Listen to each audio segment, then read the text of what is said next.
Okay, thank you. This is getting cold, excuse me.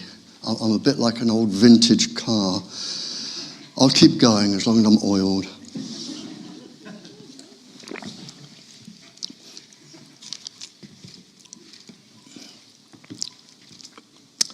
I'd just like to say a couple of things before I start, please. There are people who don't like talking in front of other people. If you have any questions or you wish to see any research that I have used, there is nothing to stop you. I'm in the Liverton phone book, Newton Abbot. There's nothing to stop you, and I know some people here, and they have been out to my house. Nothing to stop you ringing me up saying, "Hey Barry, can I pop out for a cup of coffee, look at this, discuss this," and there's no problem with that. It goes on all the time. I've had 5 people this week. There's no problem at all with that. Anything I say, I have documentary evidence for. I can't bring it all here. I've used 1,700 papers to compile this and my last talk. But you're welcome to come and look at them and criticize them and say, "Can I have a copy of this?" And take it away for whatever you want to take it away for. But I don't say a single word unless I have documentary evidence. Now, my aim is not to upset anybody, but some of the things I say, can. Between 1949 and 1962, everything we needed to know about microwaves was known and published. By 1962, all of the dangers, all of the hazards, everything was known. And when I say all of them, between the superpowers and us, the brain at that time had been studied for brain waves, and microwaves could be used to penetrate the brain and cause behavioral changes. And by 1962, with the resonance frequencies of the organs and the brain, the cyclotronic resonance frequencies, circadian resonance frequencies, a statement was made in 1962 by the governments that birth defects, all birth defects, organs, whole organisms, all cells, brain function, all emotions, all moods could be altered, changed, and destroyed by 1962. Microwaves then, as now, were used as stealth weapons before they became cell phones. In 1965, the use of cell phones by the military was used. I had them. By 1965, the prospect of cell phones and everything from cell phones was seen as a really, really lucrative market for the general public. And knowing the dangers that cell phones could cause, the military are exempt. You do not have, in the military, when you sign, any danger that comes your way for using whatever, that's it. You don't have any recourse for that. But the general populations do. And the military and the industry of several countries, the United States, Canada, us, some of the NATO countries, Australia and New Zealand, the people got together and they knew that cell phones and all the other gadgets you have today, they knew they would not be allowed under the current safety limits. And we needed a safety limit that could never be taken to court and never challenged if these things were to progress. And in 1965, they adopted an old 1953 thermal level by an engineer by the name of Schwann. And in order to prevent being taken to court, the industries and the people who make the decisions, they adopted the Schwann 1953 level, which basically says if a certain weight of your tissue, either 10 grams or a kilogram, depending which way you are going, does not heat up by a certain temperature in 6 minutes, then everything will be deemed safe for a lifetime's exposure for adults, women, children, pregnant women, everybody. And the 6-minute thermal level is the one that is still used today. They totally ignored and put aside the electric and magnetic vectors of the wave and the harm that the electric and magnetic vectors can do. What's my stick? It's all right.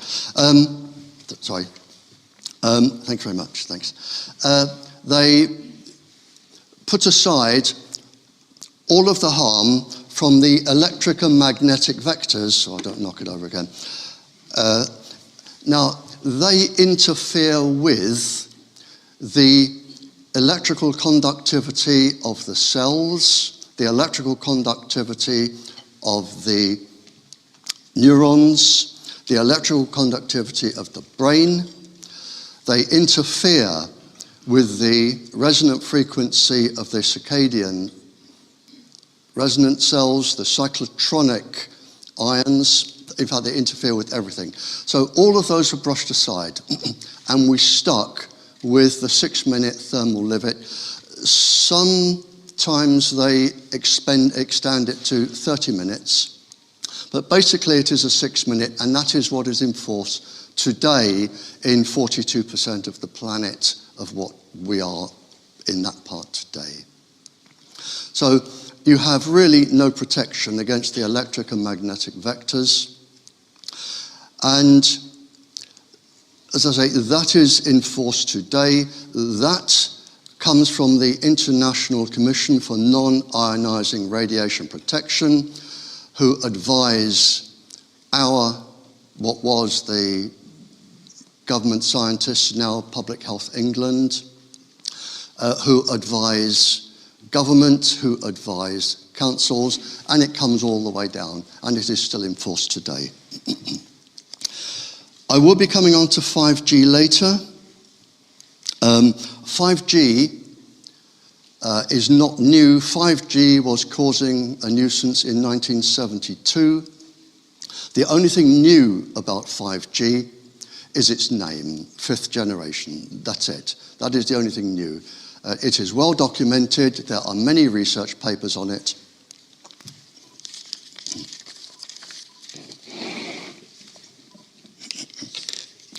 And finally, in 1971, cancer was proven to be caused by low-level microwave radiation and has been kept secret ever since, along with all of the other illnesses and diseases.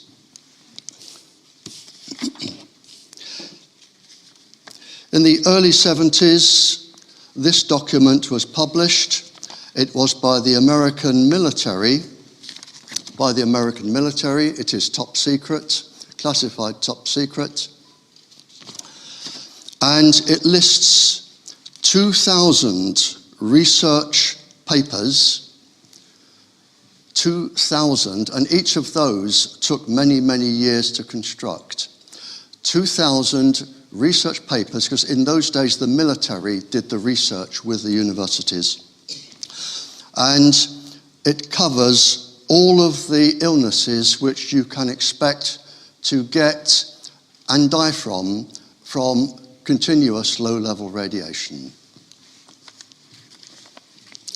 This, I think, is the most shameful document ever to be published.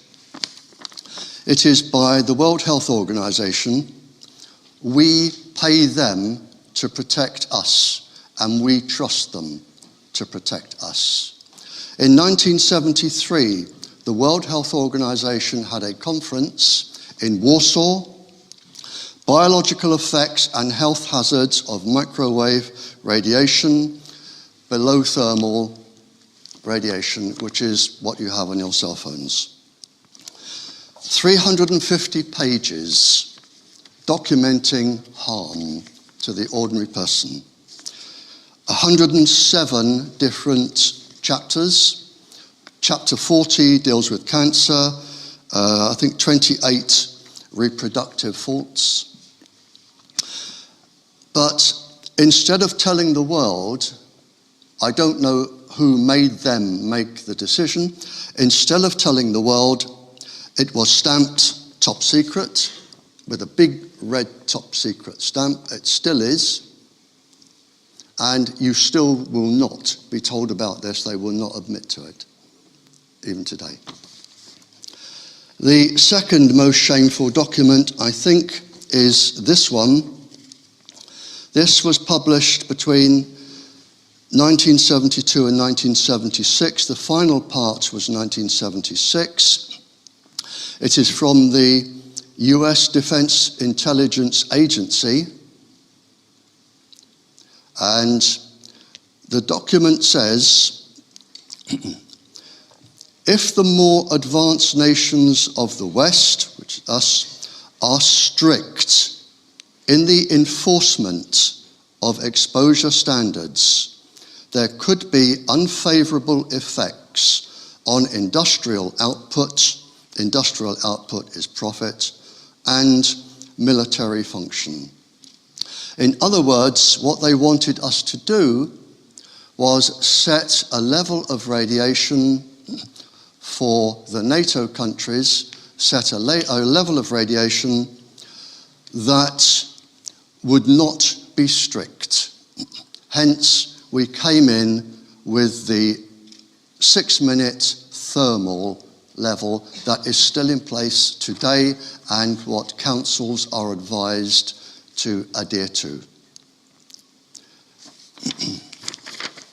At that time, the World Health Organization, again, what they didn't tell you,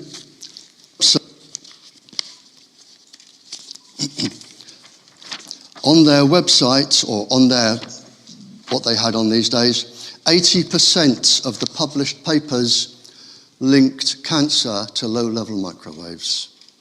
And the others, you had neurological damage, birth defects.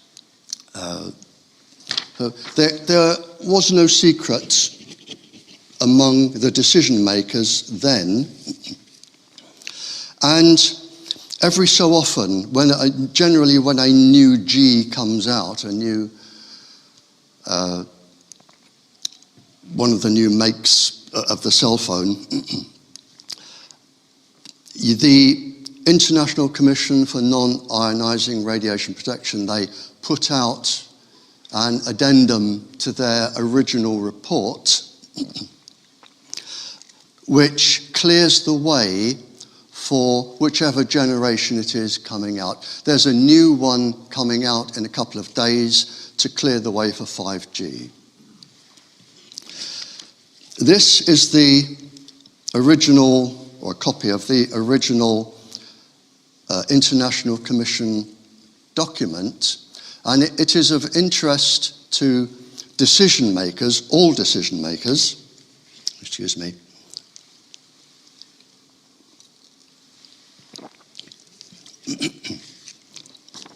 Because I think I'm not legally trained and I cannot understand people when they talk to me who are legally trained. But I will give you my interpretation of this. And this is for council decision makers and all other decision makers. They actually say in this that their recommendations are guidelines. They are not law. You do not have to adhere to them. They are guidelines. They say they only consider involving the heating of tissue. They go on to say, for example, children, the elderly, and some chronically ill people may have a lower tolerance for one or more forms of these microwaves than the rest of your population. They will be deemed sensitive.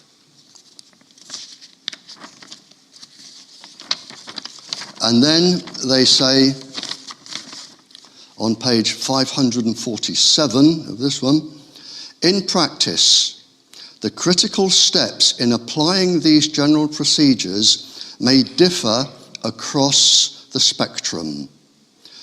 Several steps in these procedures require scientific judgment. For example, on reviewing the scientific literature and determining an appropriate reduction factor. In other words, in my simple brain, if you are told that something is dangerous as a decision maker, you have the authority to say, this says this level will cause this. I am instructed to reduce the level to a point that is deemed safe. You do not have somebody walk into your school or somewhere and say, sign here, Gov, these are radio waves. We've had radio for 100 years, no problems. And then, zonk, there's a transmitter, and you come back a week later, and like Lego, some other people have gone dong, dong, dong, dong, dong, dong, dong, and you've just a mass of things that you don't understand, and nobody will tell you what they are anyway. Now, I brought a couple of books along, not because I get any money if they're sold or anything like that, but along with the whistleblowers, of which I am one, I have known for many, many, many, many years a captain who is an electronics warfare specialist captain. He worked with the Canadian military government and CIA, and he published a book.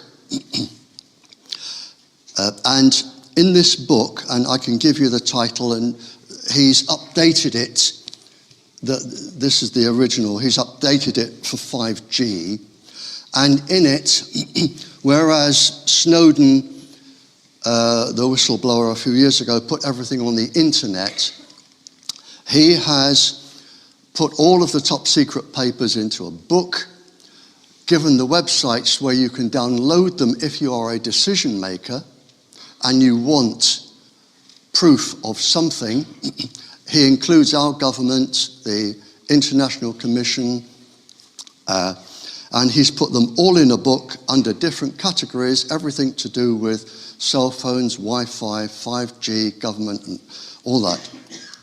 But the reason I want to quote this one is because he has quoted that before this bubble bursts, with children and everybody running around with everything stuck to the sides of their heads, it is expected and anticipated there will be 2 billion deaths. Now, I questioned that in my own mind, and I thought, that's a lot. And in my simple Janet and John brain, I couldn't work out what 2 billion deaths actually means. But it is, if you imagine everybody who died in World War II, it is 28 times that number. And that's a lot. But when I started looking into this, I thought, well, I remember when I was teaching, and I remember the time in the early 80s when I said to my science class, and I said, we have just passed the 100,000 deaths a year rate in this country for smoking-related deaths. And then you start looking around the world for smoking. Smoking was linked to, they didn't know the name then, but they knew that you had less lung congestion and died with big black ugly bits. In 1870, smoking was linked to cancer and death in 1870. In 1939, all of the science was in place to have it stopped. Then the government scientists and industry scientists, who are sometimes one of the same person, step in and they delay things for 50, 60 years, which is what happened to smoking. Exactly the same with lead in petrol, and there are many other examples. So when I looked at this and I thought, well, smoking is probably comparable to 2 billion by now. Lead in petrol certainly will be. And I looked around a few figures, and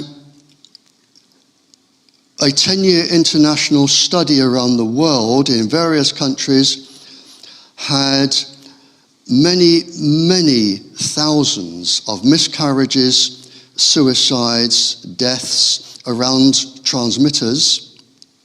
Lima, near Peru, the country, is known as Cancer City, where it is unregulated. Just 2 provinces in India, they have 50,000 brain tumors in children and 100,000 plus dead in the provinces attributed to mobile phone masts. And so it goes on. And when you start looking at examples like this, in a paper I wrote, and anyone can come out to my house and read it and copy it. In a paper I wrote, there was a survey done, I'm trying to think, probably 15 years ago, of some of the schools in France and Spain, and they found 200 schools with cancer clusters of 8 or more different types of cancers attributed to the transmitter in the playground. We had one I was involved in, 11 children under 11 with leukemia after a transmitter went up. They all died. It was taken to Parliament. The MP put forward a very, very good case. It took 18 months to get to Parliament. And the minister stood up and said, we are within international guidelines, and sat down. And that was it. In fact, the minister lied. We're not within international guidelines. There are, and I'm not going to dwell on these, but I just, for the decision makers, I will just run through a couple of these. There are already deaths. Go on, Barrie, sort yourself out, man. What's the matter with you? There are already deaths from Wi-Fi in class, from here to New Zealand. There are 136 studies of harm in schools, proper studies, from Wi-Fi and transmitters in schools. There are 48 studies on child suicide. It's going up around 4% every year. I'll just stop there for a second. It is the pulses or modulations from the frequencies. Professor Mio, King Saud University, he has shown, especially in a child's brain where the tissue is particularly soft, the skull, he has shown that the microwaves penetrate deep into all areas of a child's brain. And a scientist, Penifael, Penifael, in 1997, he listed a list of 1 to 600 pulse frequencies that could cause neurological and physiological damage in the body. In the paper I had there from the military, they list all of the symptoms that you can be warned about if you are taken to court, and the last one is severe neurological damage, including death. So, suicide is one of the 5 most commonest from microwaves going into the brain. And I'm not a neurosurgeon, I just know from experience. The 5 most commonest in order are the same symptoms that you would receive from morphine or marijuana: hunger, excessive hunger, aggression, and if the pulse frequency is a certain frequency, which I won't say on camera, the aggression manifests itself as aggressive, suicidal sexual aggression. So you can get aggressive from the microwaves, and the particular pulse frequency will manifest itself as sexual aggression, particularly from men. And the last one is, I'm not a medical doctor, I describe it as the same symptoms as lead arsenide poisoning, where you just want to go to bed and die, and if somebody came in with a bag and said, "There's £1 million, go and spend it," you wouldn't be bothered. Those are the most commonest symptoms that you get from microwaves in the brain at varying degrees. And any neurologists here, I can run through the processes if you wish.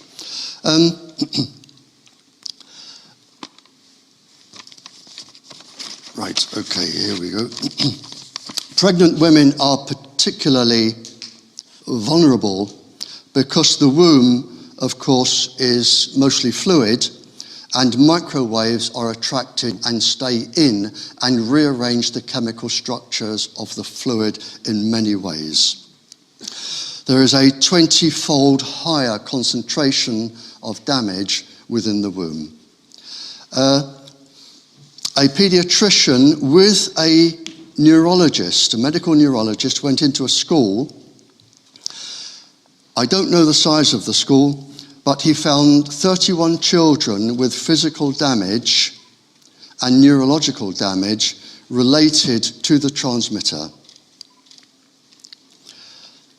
The World Health Organization published a paper that showed that a level of microwave irradiation for a pregnant woman can reach 47.7% as a miscarriage, stillbirth, or genetically damaged child rate.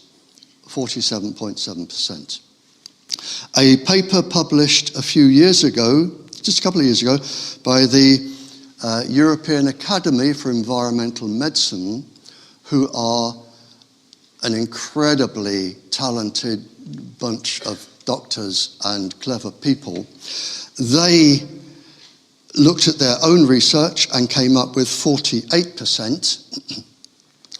For school children, and I have taught pregnant school children and I've worked with pregnant teachers, for school children you can add a risk factor of between 10 and 20% more.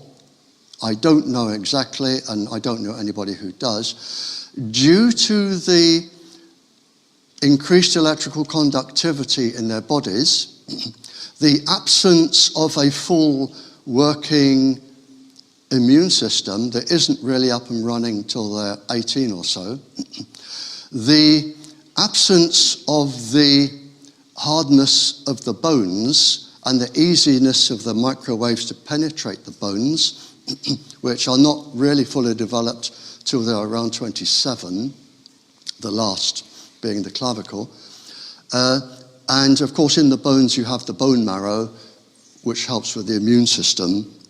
So children are particularly vulnerable, between 40% and 60% vulnerable. When I'm talking to governments or royalty or people like that abroad, the one question I say to them is, if you do nothing, and a lot of them are, this isn't all bad news, 58% of the world are doing a lot. We're not, but 58% of the world are. And my aim is to get us doing something. When I say to them, if you do nothing, just look at let's take an average of 50%. The mathematics is relatively simple. It's like a decay curve, a nuclear decay curve. In one generation of exposed children, let's say 20 years, a half of your newborns are going to have some sort of defect if they are alive. Another 20 years, you're down to a quarter. Another 20 years, you are down to an eighth. So in 60 years, I say to them, and this isn't my work, this is the work of proper, real professionals doing this job. In 60 years, only 1 in 8 of your children can be born or expected to be born healthy. How are you going to run your infrastructure? How are you going to run your health service? Who's going to pay for it? Where are the taxes coming from? Who's going to man the factories? Where are they coming from? The only answer to this is mass immigration. That is the only answer if you wish to survive as a country. And I'm coming on to trees and animals later.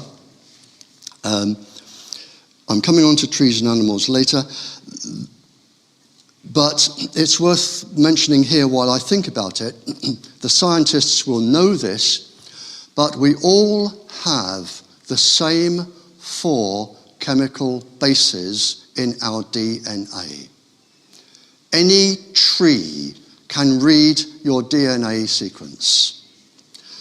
The nucleotides won't do it any good because it doesn't interest a tree, because the tree doesn't do what we do. But any tree can read your DNA sequence. And anything that damages our DNA, and if there are any professionals here who would like to know the sequence through the cell, I'll happily give it to you. Anything that will damage our DNA will damage all other living species' DNA, all of them, plants and animals. And the figures are showing this. And as far as I know, there are only 3 living things on the planet that seem impervious to microwaves. There are, as I said, 48 papers on childhood suicide, which manifests itself quite a lot with cell phones.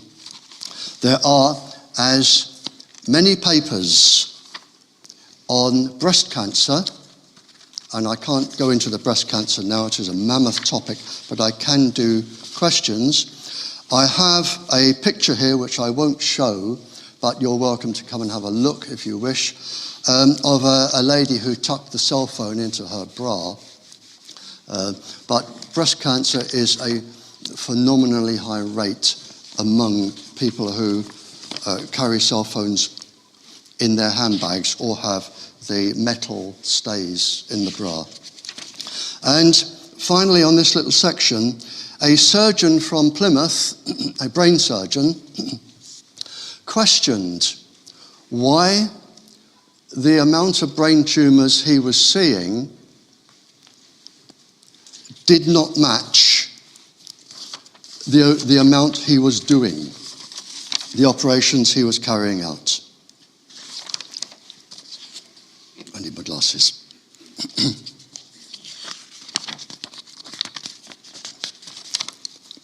And the answer, if I can find it,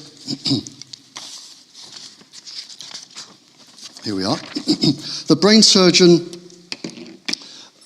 challenged the statistics. And we looked into this. I had a letter from him and I wrote to him. And I sent him a copy of this. And our statistical office of statistics, whatever it is, they take, or they did then, and it's, as far as I know, it's still going, they are taking 40,000 brain tumours off these statistics every single year. 40,000. And it is justified. What they are saying is, aha,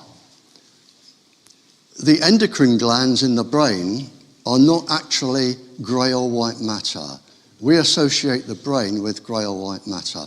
Therefore, they're not really brain. Therefore, the tumours of the endocrine glands are not brain, so we can take those. So we take off the 40,000 endocrine cancers a year. And this is how it goes on, and this is how you get your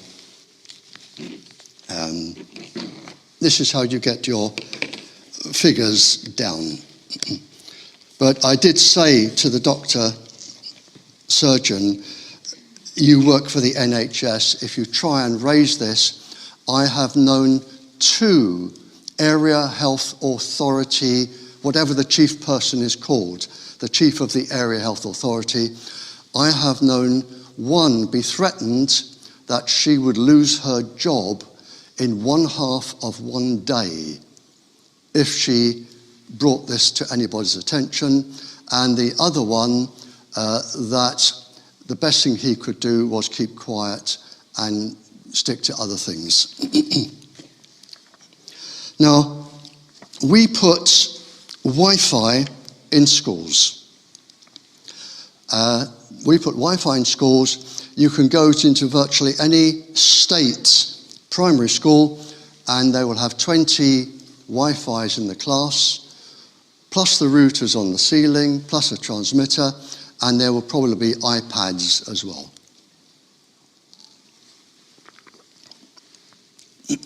And they are all microwaves.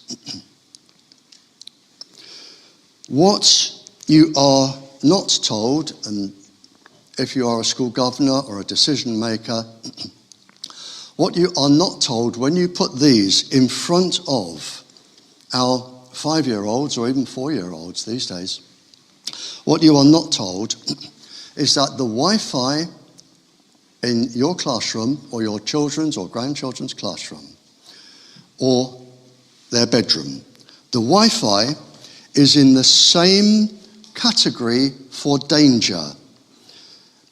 The World Health Organization, International Agency for Research on Cancer.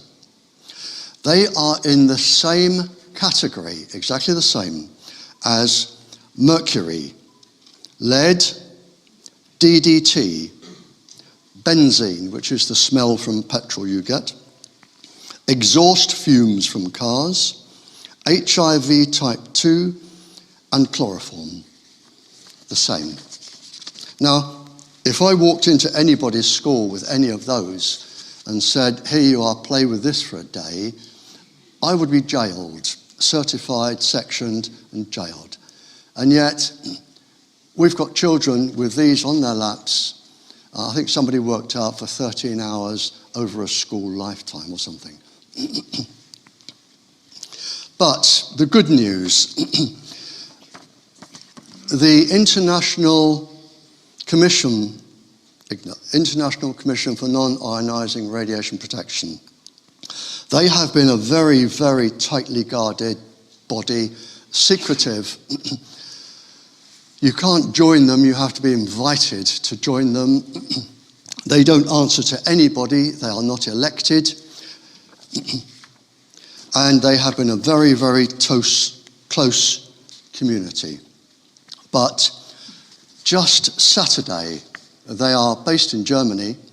On Saturday, we have a defector. And with 5G coming, he is not prepared to do what they are doing or be a member of their gang anymore. And this arrived from Germany on Saturday for me. And he has said, and he has gone public, there are now 2 large, well-executed and solid studies that point in the same direction. Cancer from exposure from all of these technologies. The data in the large study which found clear correlation between exposure to mobile radiation and cancer rates shows even greater cancer risks than revealed in the first report. Therefore, World Health Organization hazard class 1 instead of today's class 2, which is the one I've just read. It is an airtight argumented conclusion which supports an overwhelming amount of research. He is asking the world to upgrade the cancer certification from grade 2, which is mercury and lead and benzene, up to grade 1. He said the research substantiates that. Now, I'm going to finish off for 10 minutes, then we stop for a break. I'm going to just finish off with a few bits on Wi-Fi, because I think this is important, because these are our children and grandchildren.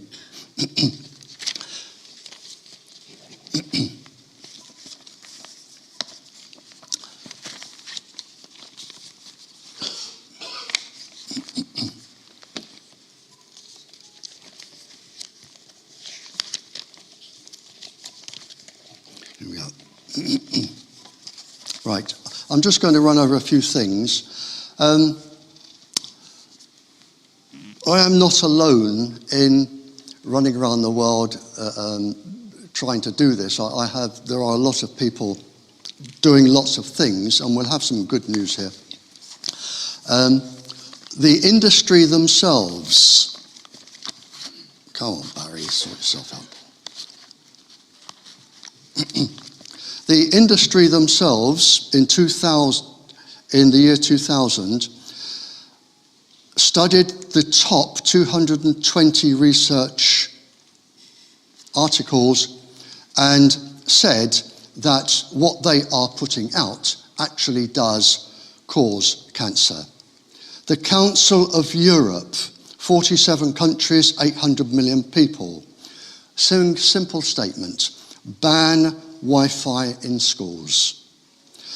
Dr. Annie Sasko, 22 years World Health Organization Cancer Department. Mobiles, cell phones and Wi-Fi will cause cancer.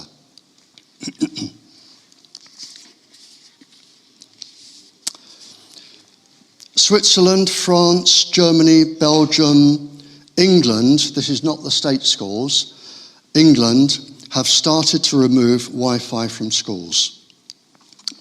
UNICEF, the big children's charity who care for children, decided to look into this, and they did their own study, nobody interfered, and they came up with their own conclusion. They found there was an 85% risk of brain and heart damage. And in fact, in Canada, I think it is, in the schools, they've had heart attacks from children from Wi-Fi, and now the classrooms have defibrillators in. 85% brain and heart damage, 36% epilepsy, 11% neurological harm, 82% blood, immune and fetal damage. Iceland, Cyprus, Italy, Canada, Russia, USA are either removing or starting to remove Wi-Fi from schools. Okay. Finally on this, just two things. I think this lady, internationally, she is renowned for being particularly clever. And I'd like to read just what she wrote here. She is a pediatric neurologist, Dr. Maya Klein, and she has said, pregnant women deserve to know that wireless radiation can have an impact on the developing brain. We're seeing alarming increases in the number of children diagnosed with neurological disorders over the past decade. And finally here, I've got an article here. I won't take it out and show it to you. It's a very large article published in a science journal, and because he was so worried, and with no disrespect to some of the people here, and I know some of the people here because I know them, are recognized nationally and internationally for their knowledge. With no disrespect to the people here, Professor Yuri Gregoriev, who is chair of the Russian Federation for Nuclear and Atomic Sciences, and probably the most knowledgeable person on the planet concerning microwaves and harm, he came over here for one specific purpose. He wanted this article published, which it was, and he gave a lecture, and he wanted to warn our government, do not put microwaves in schools. Do not put Wi-Fi in schools. Wi-Fi will have severe neurological damage and physical damage to our children. He came all the way over here just to say that and to warn us. And anyone wants to see the article, you can come around my house and read it and photograph it. Okay, do you want, I'm going on to trees and 5G after this. Is this a good time? Would you want to stop now? I've done an hour. Yeah, we'll stop now, and then we'll stop for a quick break, and then I'll do trees, 5G, which is all I've got left. They won't take long, and then we'll have all the questions. Before I start with trees and 5G and animals, I just want to mention these books. As I say, here's a whistleblower, but this one, the updated one, you can now get off Amazon. So if you ring up Amazon or do whatever you do on a computer, I don't have one, it'll probably be there next day. And this one you have to send to Canada for. But I brought this one specifically because there is a chapter here for decision makers, councillors, decision makers. I just want to read this bit here. And everything in here, you have the websites and everything you need to get it. This is for decision makers from 2015. And it says, school districts, boards, medical health officers now know Lloyd's of London will not provide liability coverage for injuries, directly or indirectly, arising out of, resulting from, or contributed to by electromagnetic fields, electromagnetic radiation, radio waves, noise. This applies to Wi-Fi and all wireless devices in schools. And I believe, I don't know that I'm correct, but I believe Lloyds insure other insurance companies. And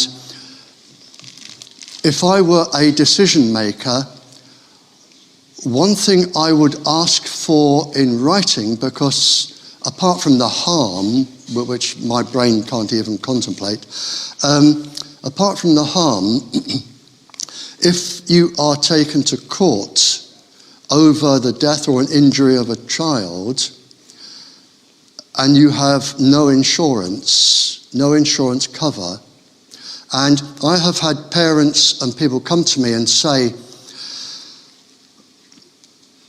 what do I do about injury? And I say, well, there will be insurance, or there will not be insurance, depending on. Ask your school people or your council or whoever for the specific sentence in their policy that says we will cover your child, whatever, from electromagnetic illness. There should be a specific sentence there that says that. If there is not, then I don't know the law, but if as a decision maker you are taken to court, I have spent a whole day in court being cross-examined by an incredibly ambitious, tenacious barrister. And I was defending a girl who did not want to have an unhealthy child and wanted Wi-Fi taken out of school.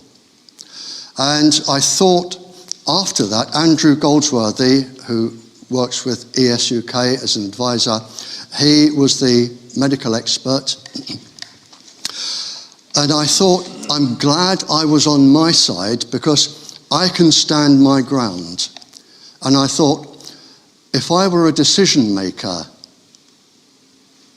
against such a barrister, I would be taken to pieces with the information that is there.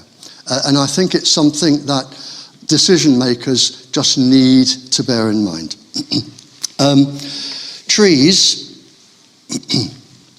right. I'm quoting this from the magazine ESUK, which I think there are some copies over there, but it's quarterly or 4 times a year, and they do cover lots of legal aspects, and they have their doctors, scientific advisors, and it is well worth getting, and it's not expensive. But in ESUK, there is an article here on trees subjected to low-level microwave irradiation, 29 pages, the red oak, cherry, willow, black poplar, and all trees suffer the same. They all start losing their immune system once you bombard them with communications microwaves. Trees are designed to pick up radiation. They are not designed to pick up microwaves. They do not like microwaves. Even children in school do experiments with watercress near cell phones or with microwave water. It's patently obvious that any tree does not like microwaves. And the moment you start microwaving a tree, 2 things happen. First is the tree starts to lose its immune system. And secondly, I did say there were 3 species on Earth that I know of that are impervious to microwaves. One of them is bacteria, microorganisms. They seem to thrive under the energy from microwaves. I don't know why. I have had it explained to me by a professor, but I couldn't understand what he was saying. But 2 things happen with trees. First, the bacterium start to thrive and invade the tree. And secondly, the tree starts to lose its immune system, and it's only a matter of time. Here, where 5G is going up, all around the world, where 5G is going up, trees are coming down. The reason is trees inhibit the progress of 5G. 5G is not a big around circular wave that you get from transmitters. 5G is a beam, sort of a cross between a torch and a laser.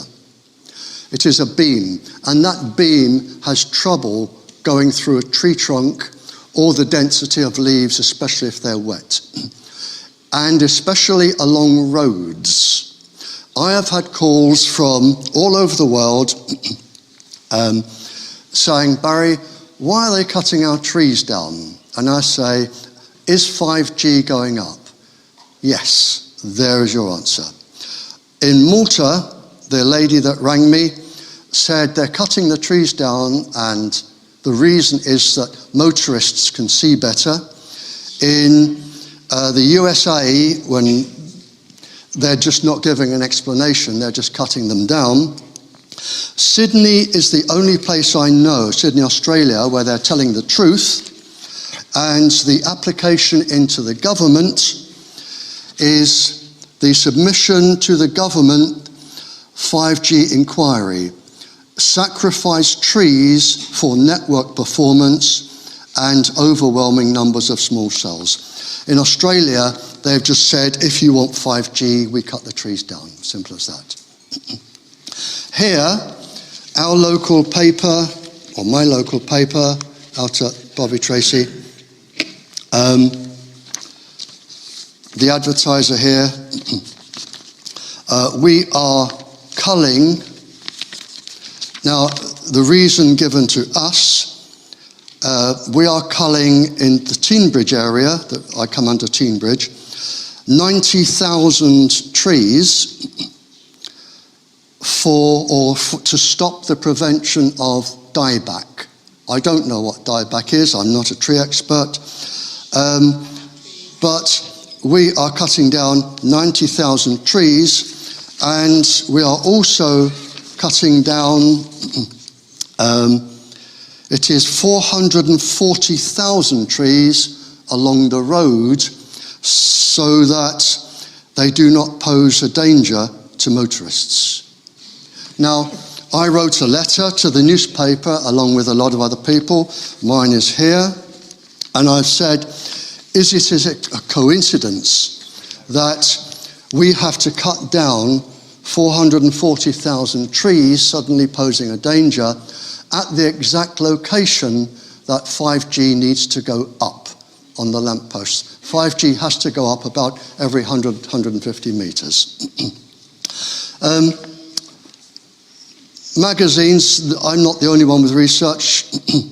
There is an article here that birds, bees, insects, trees, the migration of animals, colony collapse, a big study on aspen trees. There are 20 studies here, proper university studies on all of these. And it is the same thing, really. All of those, you suppress the immune system, and for the animals, the navigating animals, the ones that use the sun or the Earth's magnetic field, even the creepy crawlies that go along the ground,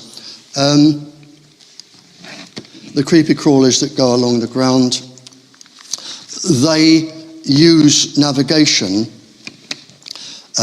from the Earth and from the sun.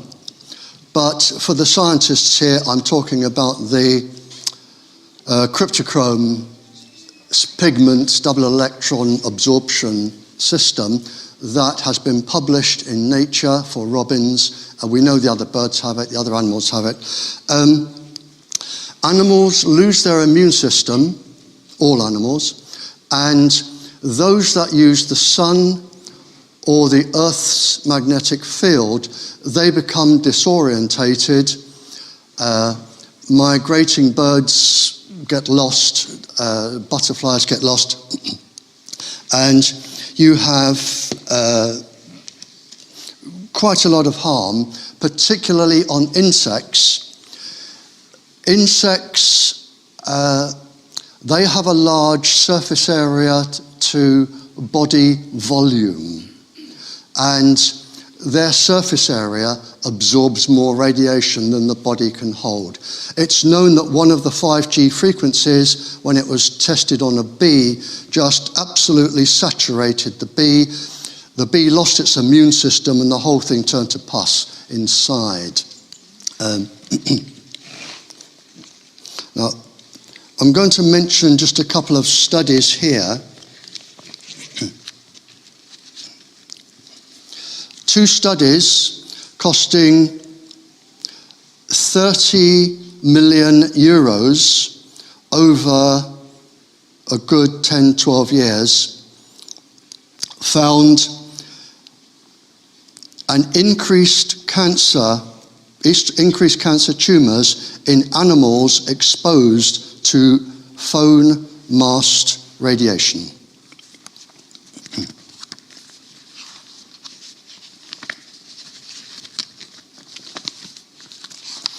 Okay.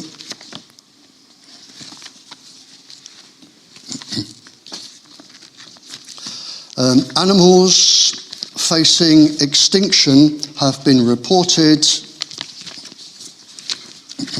Animals facing extinction have been reported here in India, Netherlands, Japan. Up to 40% of hives lost. Insect extinction in Germany from study by entomologists. And so it goes on. Nobody is immune from this.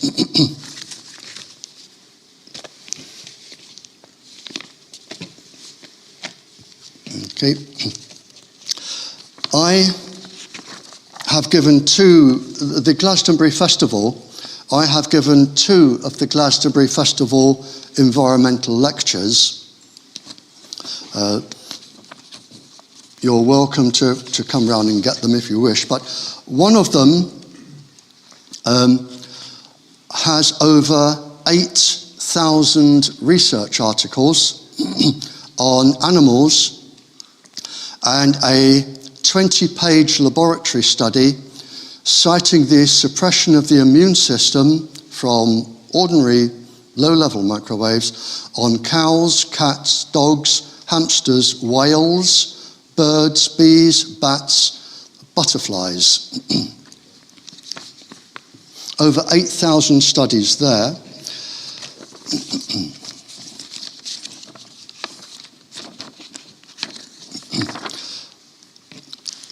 The second one I gave, the first one was predominantly bees. The second one was animals from all species.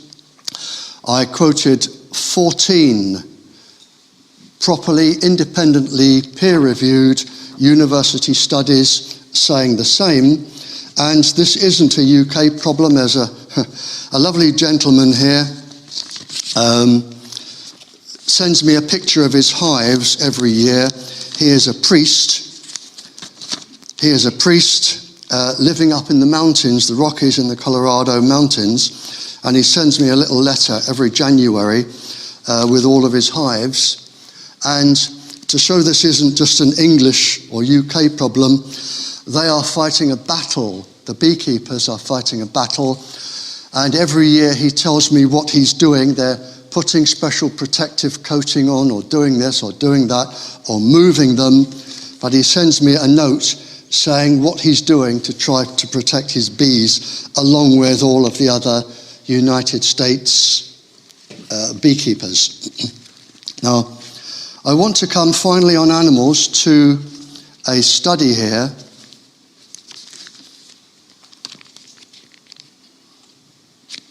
to a study here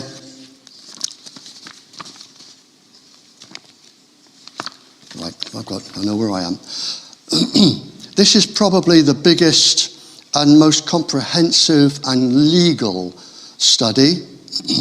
This is a 15-year study, hundreds of papers, a 15-year study. Mount Nardi and Mount Matheson World Heritage Site in Australia.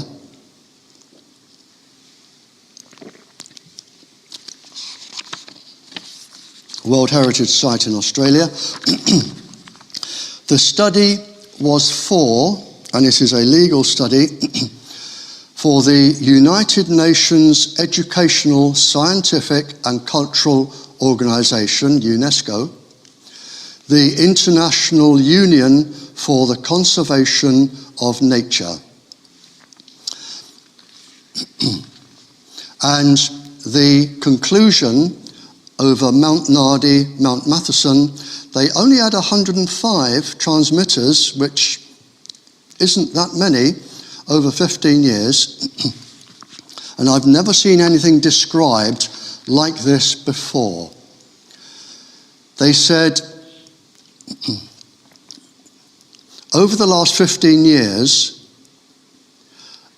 this affects not only the top of the life chain species, but they are devastating the fabric of the community of the world heritage, causing genetic deterioration in an insidious, massive, and ever escalating scale. To truly understand what these studies reveal is to stare into the abyss. And I've never seen the word abyss in a scientific paper. And I thought, I'll just look it up in my Oxford dictionary to get the proper meaning, because this is coming here with our nature. This is coming here.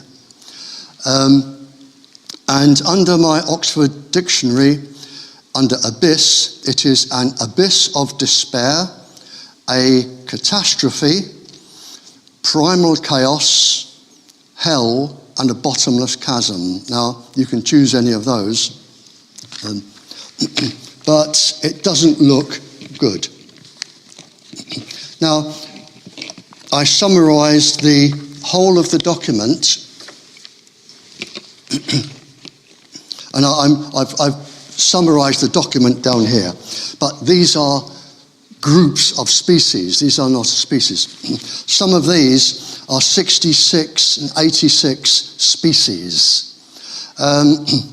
And when you run down this whole list of species, the common words appear. They either migrate and they won't come back, they exhibit unnatural behaviour, and then you have gone, retreated to another area, rarely heard,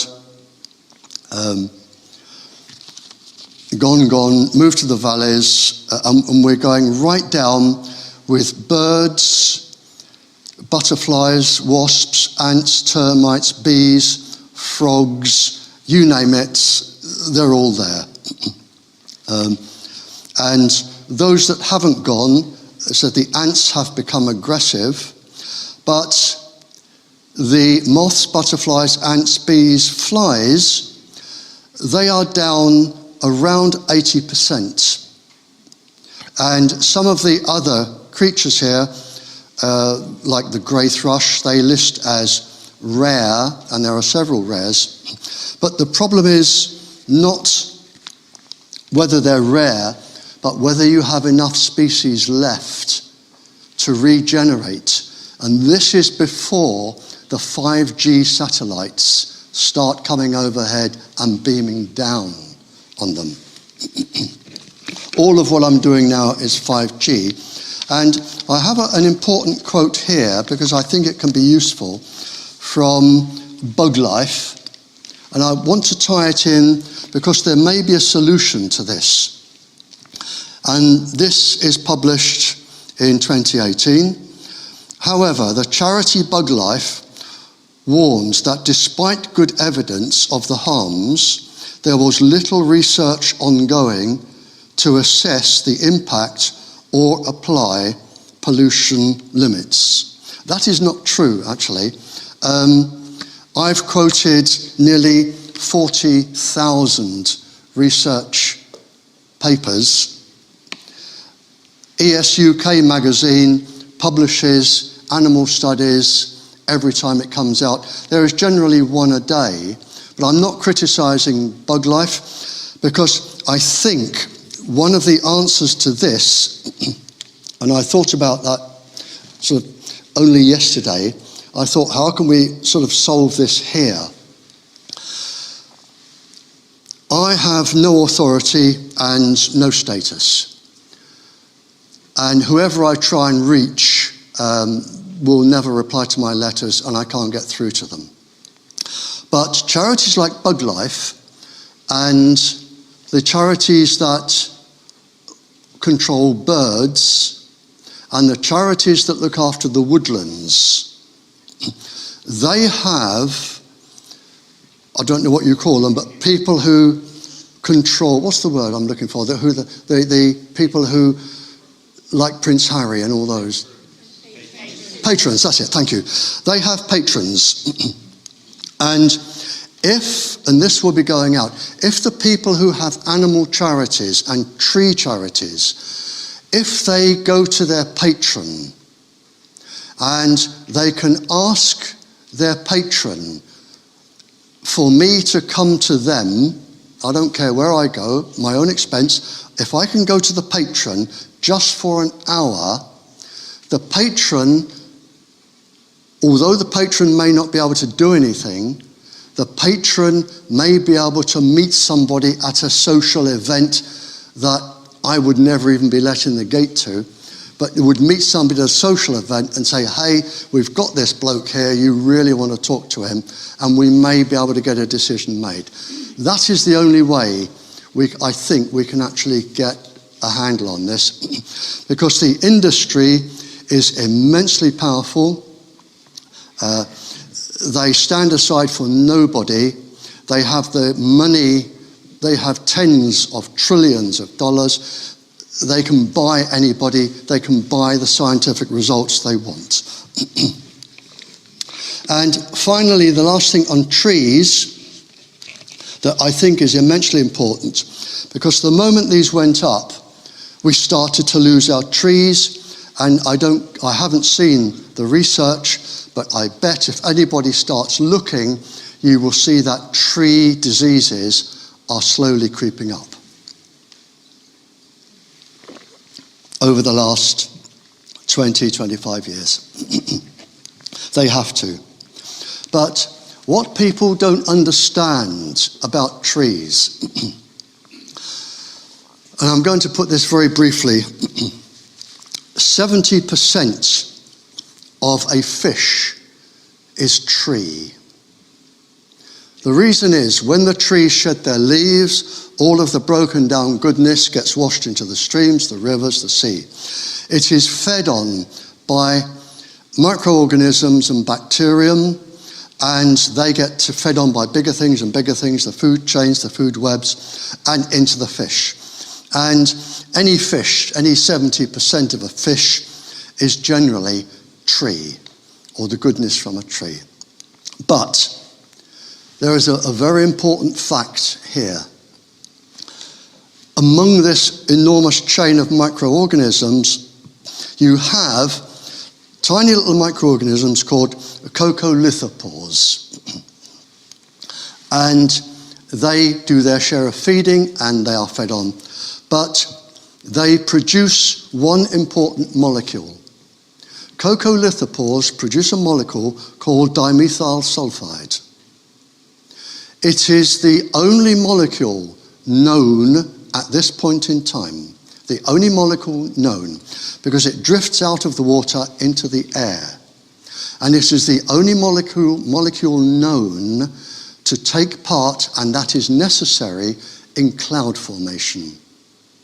Now, if you go and cut down all of the trees in there, I think we're going to cut down 70 million or something. You cannot replace 70 million trees with 70 million saplings. The average age will be about 100 years, and the saplings will not do the same job. They will not absorb the carbon dioxide from the atmosphere for a start. Now, if you cut down the trees, you are cutting down the formation of clouds in the atmosphere, which means you will get droughts. It is as simple as that. We cannot go round cutting down that many trees if it isn't necessary, and the only way to have 5G is to cut down trees. So there is a balance there, and it needs to be known to somebody. Now, with 5G, I'm going to finish on 5G.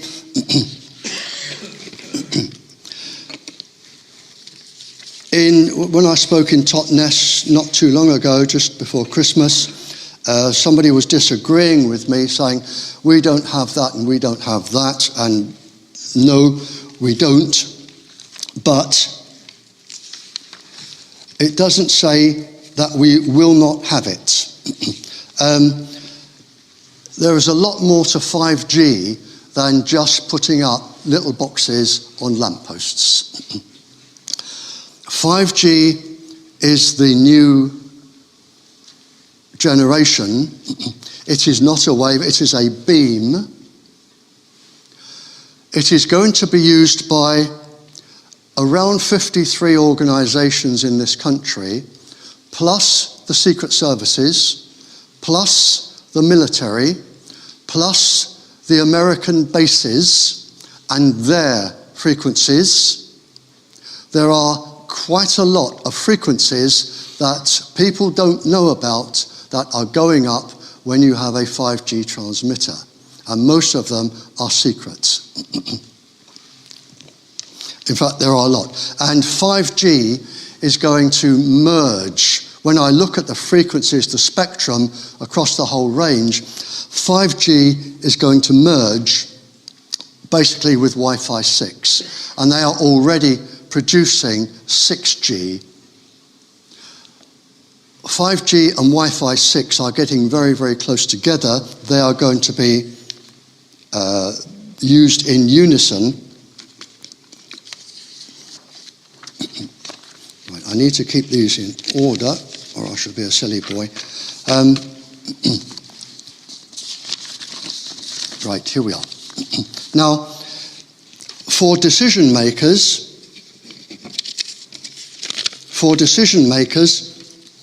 two of the world's leading professors in this area wrote a letter to all of the Nordic prime ministers. It is a brilliant letter. I wish I had the skill to write this letter. I certainly don't. It is a brilliant letter.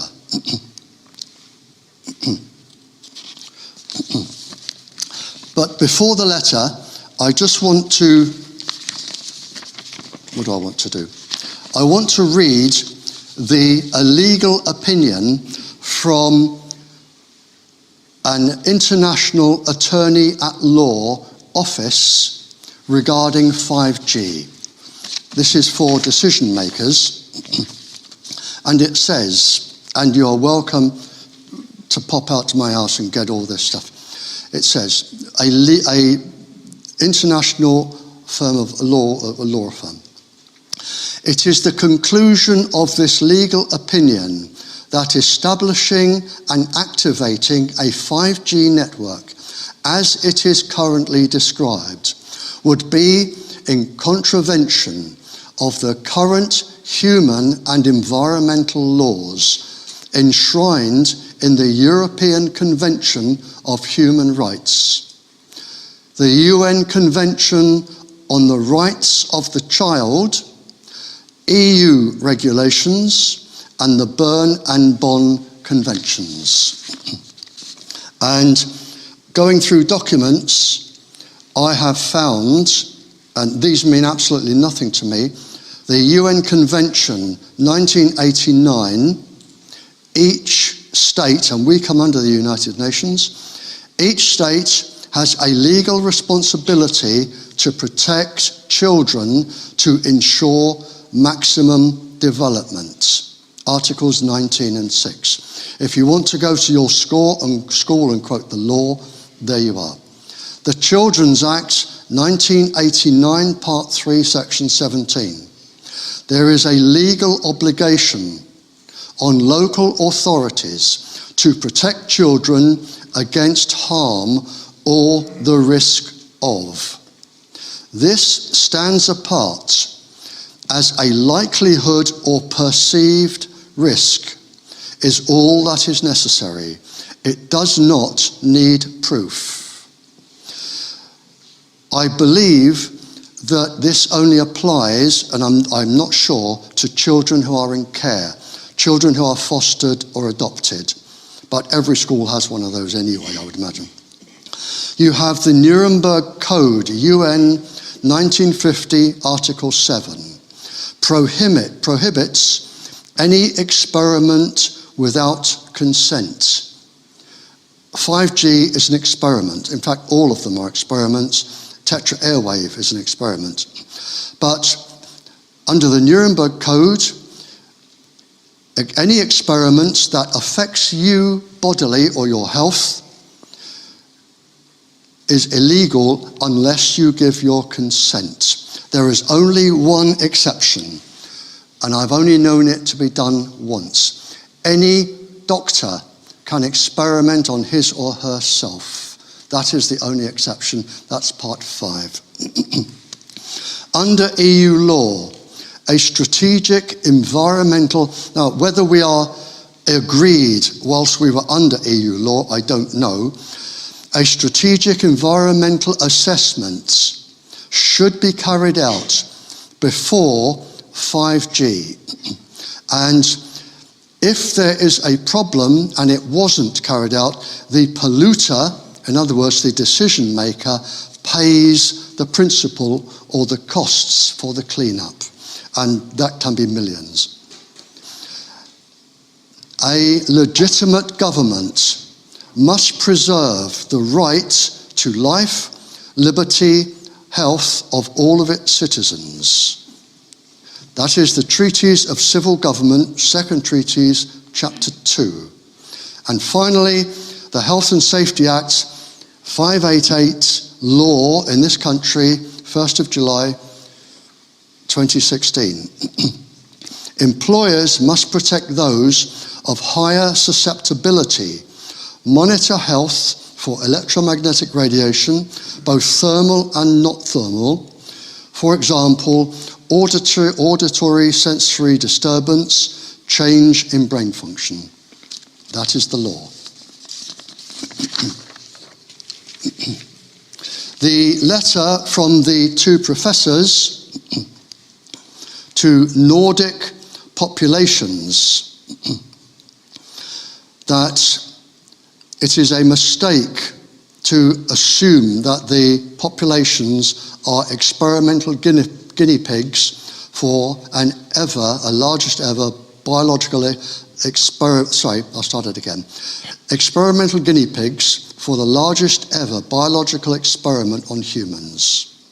Such experiments are totally unlawful according to the Nuremberg Code, the Declaration of Human Rights, the Declaration of Children's Rights. According to the polluter pays the principal, has to pay for all harm they have caused to humans. Now, an experiment was carried out on 5G. An experiment was carried out in Russia, and I'm going to speed up these last bits. In 1977, I have the paper, an experiment was carried out on animals and humans using 5G. I won't go into the units, but the radiation level, the humans and the animals were subjected to, was at a level of 62. They were subjected to a level of 62 for 15 minutes a day for 60 days. In other words, 15 hours. That's it.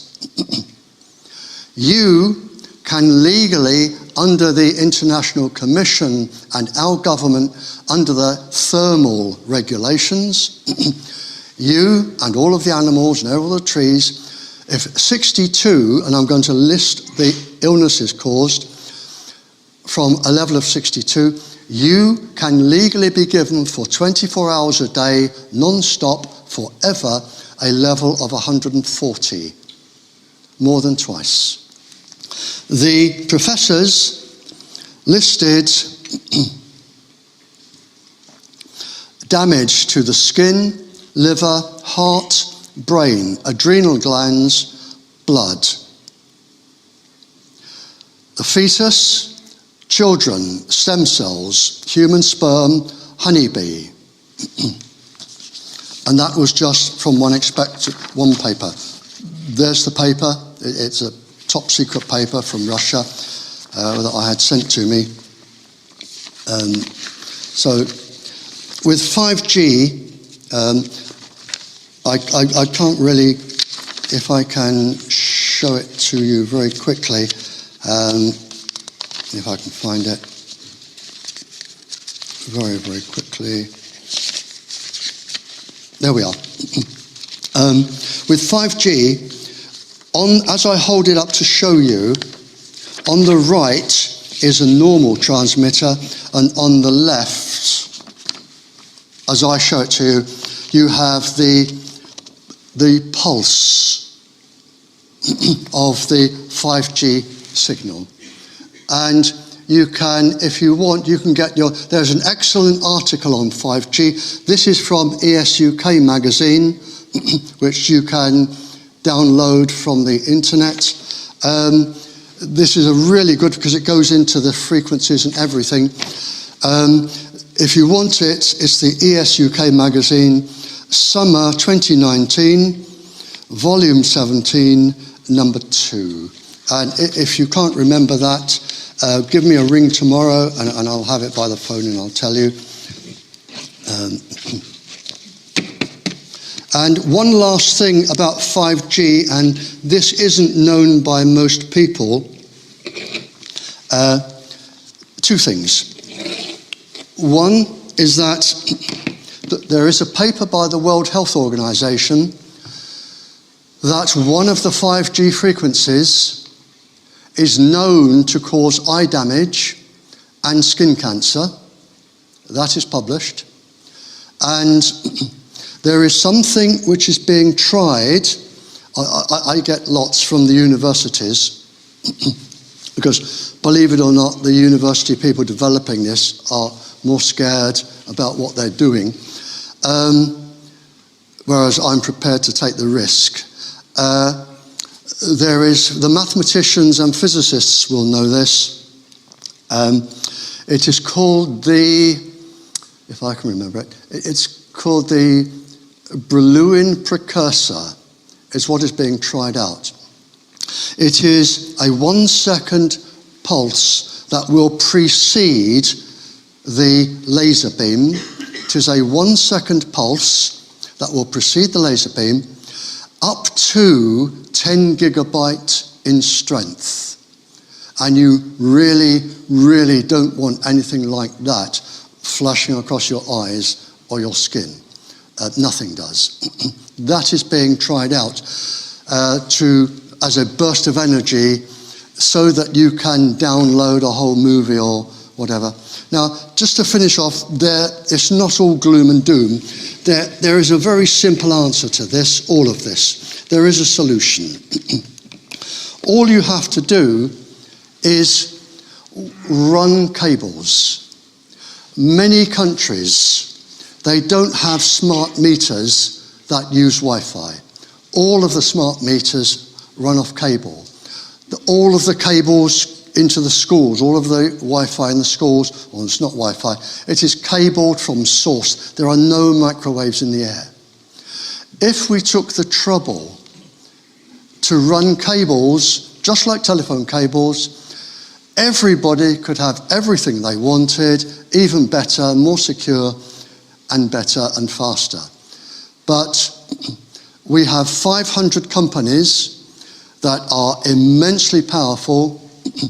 They are pushing the Wi-Fi because they're getting as much money as they can, and this is how they are progressing. But the easy answer is just to have cable. If we run a cable along a forest, the trees are happy, the animals are happy, everybody is happy, you can have them into the schools. And if we turn down all of the transmitters, just turn them down, so that only the emergency services need them. If you're in a car and you break down in the middle of Dartmoor, you can ring. If we just had that system, which is what it was originally designed for, there would be no problem. But the problem is, and was unforeseen in the 70s, this system has been hijacked by children and addicts and everybody else, and the use was not thought up before they released this. And they are chemically and physically addictive.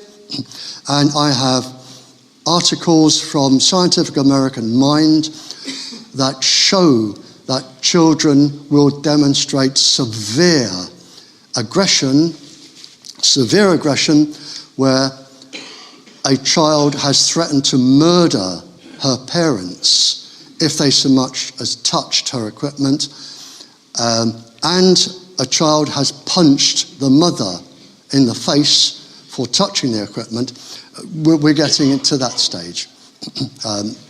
But there is a solution, but the problem with the solution, and we go right back to the very first document, you will lose profit. And this really all comes down to money. And what I'd like to do now, we'll just get straight on, if we can, Charlie, please, straight on with questions. Well done, everyone. I know, thanks, Barry. Yeah.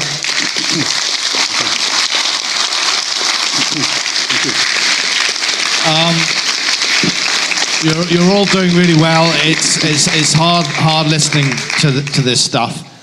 So we're going to have questions and answers. So we're going to cut it slightly shorter because we've all got homes to go to. So we don't want to go much past 10 o'clock. So we're going to have about 15 minutes for questions and answers. Hands up if you have... Can I just say, yes. There is a gentleman who asked very, very early, he has a desperate question. Jonathan, is it Jonathan? To do with eyes. Sorry, could we have a question from Jonathan, please? Yeah, thank you. It's about the 5G infrastructure, and part of that is going to be the LED street lighting. There is, in America, a researcher and lighting design mathematician who says that LED, in the form of the new streetlights and car headlights, is going to cause irreparable damage to everyone's eyesight, because LED light is rather like a laser light in that it's generated from a flat projector and has a beam-like capability. Could you talk about the health concerns in respect of LED light and how it might affect the optics? Right, I'll go as far as I can. Yes to eye damage, yes to skin cancer. That's documented. Blue light. I'm assuming the blue light you're looking at is 450 to 500 nanometers. Yes. Yep. Okay. Right. Blue light.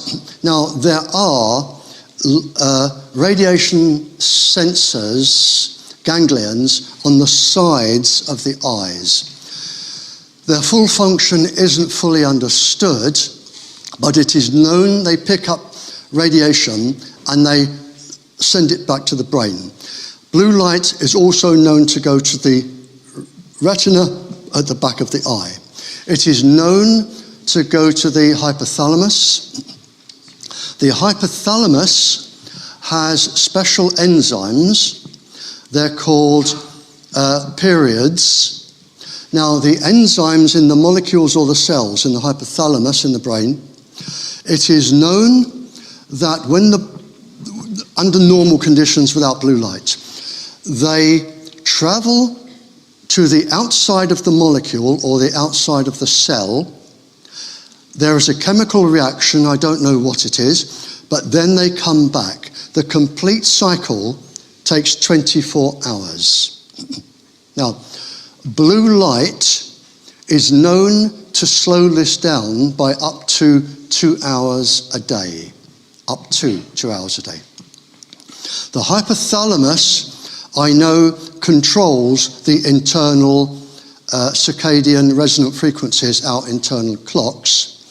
The hypothalamus is also connected to the pituitary, which releases hormones and can be responsible for behavior. Now, that is as far as my knowledge goes, but I'm just going to throw this out. Are there any medical professionals here? I would like to know, if you slow down the hypothalamus for up to 2 hours a day and it is continuous, is there any medical professional here that could enlighten me and everybody on any knock-on effect for organs or whatever it is I don't know about? Thank you. Some years ago I was in Malta. Oh, sorry, I was looking at the gentleman behind you. Sorry. Doing mental health studies in Malta, and they did various studies. And we had what we call blue rooms, mood rooms, which what you were stating there with the mitochondrial and the pituitary gland and around that area. And they found that there was mood suppressor and people got not depressed, but you could stabilize the mood, but it also slowed the functions of the mind. So what we're saying, in case they couldn't hear you at the back, it will change moods and suppress processes in the mind. Yes. Yeah. And they also found out taurine in Red Bull actually lifted it. Could I ask something else, sir, please? We're all adults and we have mechanisms how would that affect sort of, and I'm thinking of a teenager who is adolescent and probably is not in full control of their emotions or moods. Could you guess or give a professional opinion of how that would affect an adolescent? I'm not quite on that level, and I'm going back 5 years to this study. But it certainly would affect the stability of the mind anyway. It does, and actually my son is 8 years old in Exwick Primary School, and I've noticed a mood change due to Wi-Fi activity there. Yeah. But there were 2 pills, and one of them is kind of banned in America now because of this. But I can't remember the study, so I don't want to quote myself. Can I just add one thing to that, sir? I do know that in China they have opened up medical blocks now for this specific thing for children and mood changes. And the professor has written a brilliant paper. I can't remember his name. The professor has written a brilliant paper, and in the clinics right across China, the youngest child he's treating is 2. I can believe it. For addiction and mood behaviour. Sorry. Okay, questions? Well, I've got a quick question for the audience. Put your hands up if you are now suffering from tinnitus. No. Yeah, if you weren't 5 years ago, but you're now suffering from tinnitus, put your hands up. Right up. Everyone can look around. How many people is that? That's 20%, 30% of the audience. Okay, any hands down? I'm back at school now. Question. We have one question over here. I'm going to pass the mic to you. 2 quick questions. First, you said there was 3 organisms that were immune, and you said one was bacteria. What were the other 2? The first are, and I don't know whether they, maybe somebody here will know, whether they are microorganisms or bacterial or what. They're called tardigrades, and NASA has beamed them into space and brought them back, and they've just come out of their little cocoon and thought, well, that was a nice rest.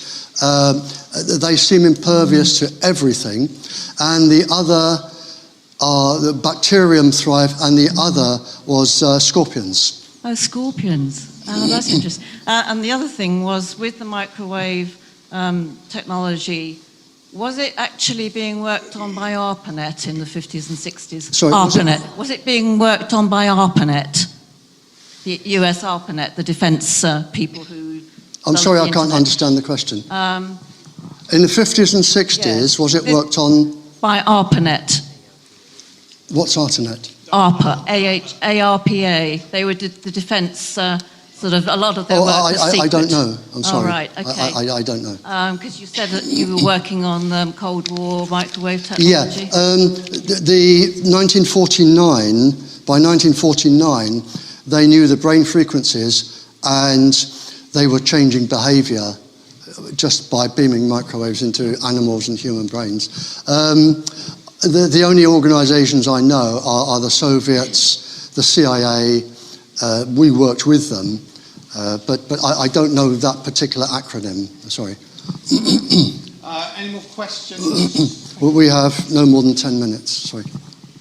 Hi. Thank you for the evening. That's my pleasure. The presentation. Thank you. Just wondered, is there any truth in the idea that this is also not just about money, but a weapon of war, and an idea of depopulation, which is their intent? That is a particularly... Is it a deliberate method of depopulation or a method of war? You've heard of HAARP, H-A-A-R-P in Alaska. Manipulation of weather? That can be used. I'm not saying it is or it has. It can be used because the microwaves can be any frequency, and they only need to tune it to a brain frequency, and it can be bounced or reflected off of the ionosphere, which is hydrogen and helium, down to any part of the planet. And there isn't one HAARP, there are 16 around the planet. They can be used to change weather. They can be used for bacterial warfare, and I can't go into how and why now. They can be used to cause illness, but yes, they have been used. The Soviets microwaved the Americans. Recently, in one country, the American embassy was microwaved. Cuba, yep. We microwaved the Catholics in Northern Ireland. The Americans microwaved the ladies at Greenham Common to give them cancer and make them sick. But now, and I'm not going to mention the country or the countries, and why I like this is because I would like this to go out, and I would like people to take notice in these countries. But I know one country from my travels where there is a very heavy, I think there are about 2 million Muslim populations, density of Muslims, and the concentration of towers is within there. There are other areas of the planet where the extremely wealthy, and I'm not trying to start a civil war here, but they are exempt microwaves in their areas. There are areas of the planet where particular densities of poor, and I've been to them, and I fought a case for them, and we won, and I had the king backing me, where the transmitters were always put in the poorest, densest areas. So you could argue that, but whether it is deliberate, I'm not in the mind of the decision makers. So can we take one more question quickly?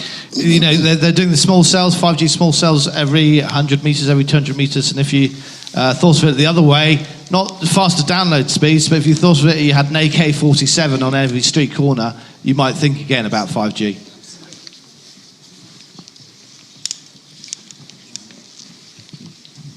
Yeah, hi, Barrie. Yes, Hi, Barrie. I was living in Bristol, which is a 5G testbed, and it gave me cancer on my skin, and also I nearly lost my vision.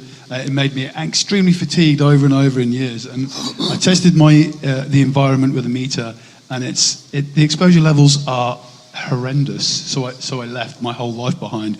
But my question to you would be, how do we protect ourselves from this stuff? I'm seeing a lot of products on the market that are giving out waves, like Blue Shield and stuff like that. Are these things actually working for us, or is there nothing to save us from 5G if we don't get it stopped? Protection, it can be very, very costly. As far as we know at the moment, and may I say that is a brilliant question, and I only had some of the information yesterday from China. The new 5G, whether it's 5G or 6G, and I can't get my brain around why they're doing this at the moment, but a university has developed the 5G beam that will penetrate the metal casing on a cell phone. But my first thought was, well, if it can do that to the casing of a cell phone, what will it do to your eyes or your skin? And what is the purpose behind it? But at the moment, 5G you won't pick up on any of your acoustometers anyway. The mathematics for the beam is so complex that I don't know a mathematician in the world that can actually decipher what is actually inside the beam. There are many hundreds of frequencies being tested and tried. I don't know a single safe one. I can't think of any form of screening that will stop 5G unless, again, ESUK, they have a directory of, I think, 350 items, something like that, on their website that may stop different Gs. I don't know. 5G will not penetrate far into the house. It can be stopped by walls unless they put the metal bit in. But 5G is having a carrier wave that will take it further. Its penetrative power is not strong when it comes to buildings and trees, but they are using carrier waves, namely 4G or 3G, 700 megahertz, to bring it further into the house. But it is designed to marry up and work with smart meters and the Wi-Fi and everything else. So at the moment, until 5G is established, we don't know how to block it because they haven't produced it. It's like saying we want a bulletproof jacket, but we haven't made the bullets. Until you've made the bullets, you won't know what works. Great. Thanks so much, Barrie. Okay. Much appreciated. Now, I want to wrap this up because, time, and as I said, we've all got homes to go to. Can I just add something there as well, please? Absolutely, yeah. Okay, if I were a decision maker, a councillor or a school governor or something, I'm thinking of me, and somebody said, we want you to sign here because this is coming on your land, your territory, your property. I would say, very simply, give me the research paper. If I am the signatory, I take responsibility, and under this law, it is the principal who pays the costs. If I am signing for this, give me a research paper that says pregnant women, the animals, the trees, children will be unharmed for the duration that they are in front of it. give me one research paper. I will send it for independent peer review to Nature publications or a top-rate journal, and I will see what their reply is. And they will come back and say, there is no safe level for a child ever. But I would safeguard myself, and I'm not saying this as a threat, but I do get a lot of councillors and legal people coming to my house saying, can we take the council to court under civil law? And I don't know, but the pot is boiling, and if I were a decision maker, I would want something cast iron. Say, give this to me, I will make my own decision, I will not be bullied.